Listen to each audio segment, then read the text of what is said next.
3টা ব্ৰইলাৰ আনিছোঁ আজি জানুৱাৰীৰ কাৰণে। যেনে ব্ৰইলাৰ মাৰিব এতিয়া 3টা ব্ৰইলাৰ বেছি নহয় 5 কেজি আনিছোঁ।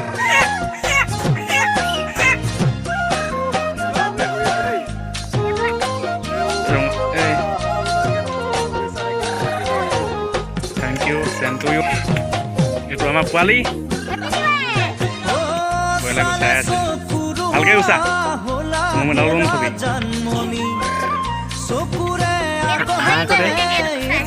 হাই কৰে বোলে চা হাই কৰে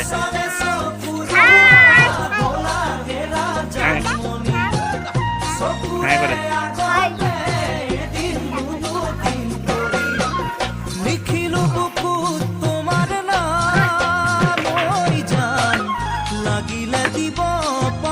পানী গৰম কৰি আছে।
শ্বেয়াৰ কৰিব ল'ৰাটো লগতে ল'ৰাটো আগবাঢ়ি যাবা দেই।